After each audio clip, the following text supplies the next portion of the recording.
But it was no orc chieftain or brigand that led the assault upon Gondor.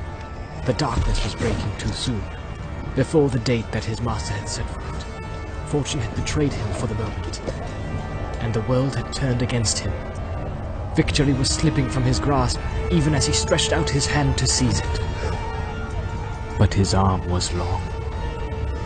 He was still in command, wielding great powers. King, Ringwraith, Lord of the Nazgul, he had many weapons. He left the gate and vanished.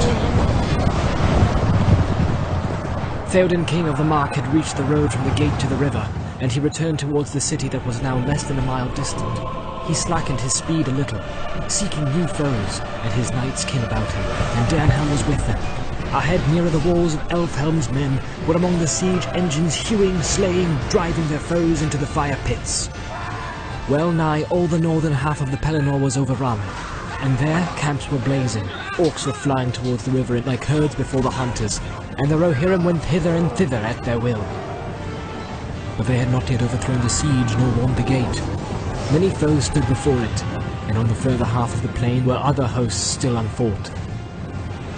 Southward beyond the road lay the main force of the Haradrim, and there their horsemen were gathered about the standard of their chieftain. And he looked out, and in the growing light he saw the banner of the king, and that it was far ahead of the battle with few men about it. Then he was filled with a red wrath, and shouted aloud, and displaying his standard, black serpent upon scarlet, he came against the white horse and the green, with great press of men, and the drawing of the scimitars of the Southrons was like a glitter of stars. Then Theoden was aware of him, and would not wait for his onset, but crying to Snowmane he charged headlong to greet him. Great was the clash of their meeting, but the white fury of the northern burned the hotter, and more skilled was their knighthood with long spears and bitter.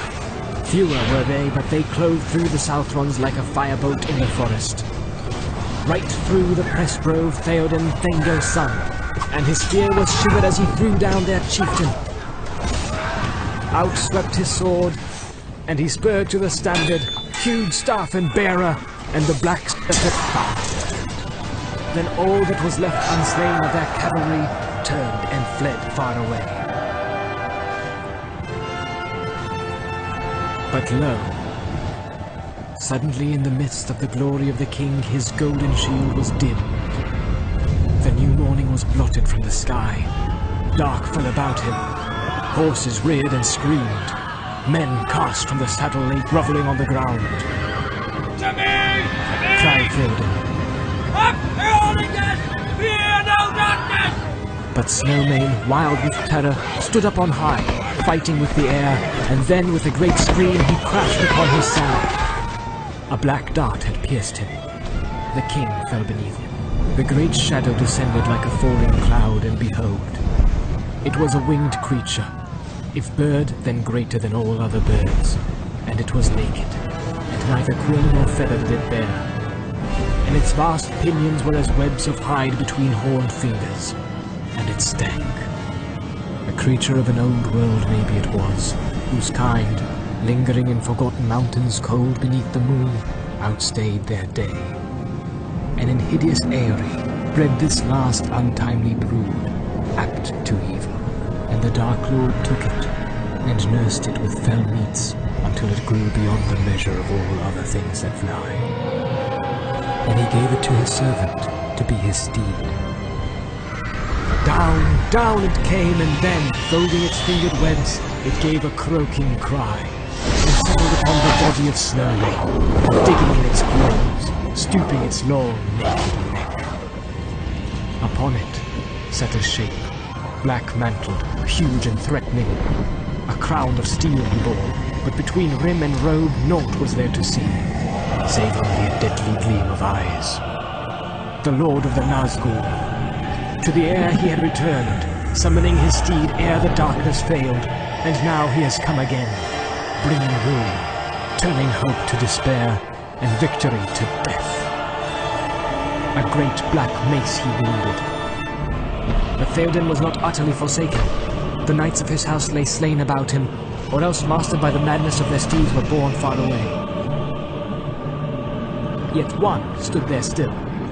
Dernhelm the Young, faithful beyond fear. And he wept, for he had loved his lord as a father. Right through the charge, Merry had been borne unharmed behind him, until the shadow came. And when Windfaller had thrown them in his terror, and now ran wild upon the plain, Merry crawled on all fours like a dazed beast, and such a horror was on him that he was blind and sick. Kingsman! Kingsman! His heart cried within him. You must stay by him. As a father you shall be to me, you said. But his will made no answer, and his body shook. He dared not open his eyes or look up.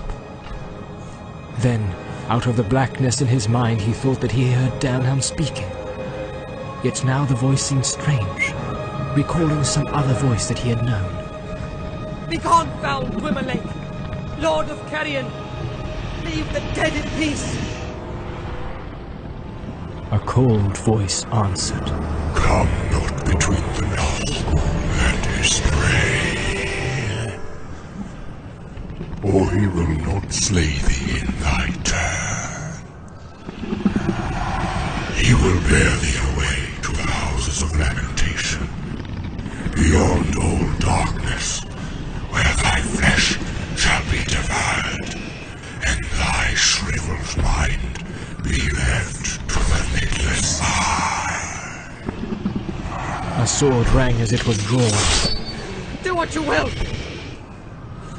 But I will hinder it if I may! Hinder me, thou fool. No living man may hinder me. Then Merry heard of all sounds in that hour the strangest. It seemed that Dernhelm laughed, and the clear voice was like the ring of steel. But no living man am I! You look upon a woman. Eowyn I am, Eormund's daughter. You stand between me and my lord and kin. Begone! If you be not deathless, or living or dark undead, I will smite you if you touch him! The winged creature screamed at her, but the ringwraith made no answer, and was silent, as if in sudden doubt. Very amazement for a moment conquered Merry's fear. He opened his eyes, and the blackness was lifted from them. There, some paces from him, sat the great beast, and all seemed dark about it, and above it loomed the Nazgûl Lord like a shadow of despair. A little to the left facing them stood she whom he had called Dernhelm, but the helm of her secrecy had fallen from her, and her bright hair, released from its bonds, gleamed with pale gold upon her shoulders. Her eyes, grey as the sea, were hard and fell, and yet tears were on her cheek. A sword was in her hand, and she raised her shield against the horror of her enemy's eyes. Eowyn it was, and Dernhelm also, for into Merry's mind flashed the memory of the face that he saw at the riding from Dunharrow, the face of one that goes seeking death, having no hope. Pity filled his heart, and great wonder, and suddenly the snow-kindled courage of his race awoke. He clenched his hand. She could not die. So fair, so desperate. At least she could not die alone, unaided. The face of their enemy was not turned towards him, but still he hardly dared to move, dreading lest the deadly eyes should fall on him. Slowly he began to crawl aside, but the black captain, in doubt and malice intent upon the woman before him, heeded him no more than a worm in the mud. Suddenly the great beast beat its hideous wings, and the wind of them was foul. Again it leapt into the air, and then swiftly fell down upon Eowyn, shrieking, striking with beak and claw. Still she did not blench, maiden of the Rohirrim, child of kings, slender but as a steel blade, fair but terrible. A swift stroke she dealt, skilled and deadly. The outstretched neck she clove asunder, and the hewn head fell like a stone. Backward she sprang as the huge shape crashed into ruin, vast wings outspread, crumpled on the earth, and with its fall the shadow passed away. A light fell about her, and her hair shone in the sunrise. Out of the wreck rose the Black Rider, tall and menacing, towering above her. With a cry of hatred that stung the very ears like venom, he let fall his mace.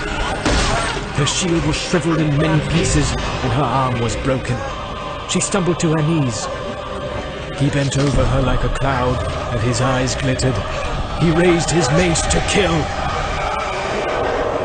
But suddenly he too stumbled forward with a cry of bitter pain, and his stroke went wide, driving into the ground. Merry's sword had stabbed him from behind, shearing through the black mantle and passing up beneath the hauberk and pierced the sinew behind his mighty knee. Eowyn! Eowyn! Cried Merry. Then, tottering, struggling up with her last strength, she drove her sword between crown and mantle, and the great shoulders bowed before her. The sword broke, sparkling into many shards. The crown rolled away with a clang. Eowyn fell forward upon her fallen foe, but lo! The mantle and hauberk were empty. Shapeless they lay now on the ground, torn and tumbled. And a cry went up into the shuddering air, and faded to a shrill wailing, passing with the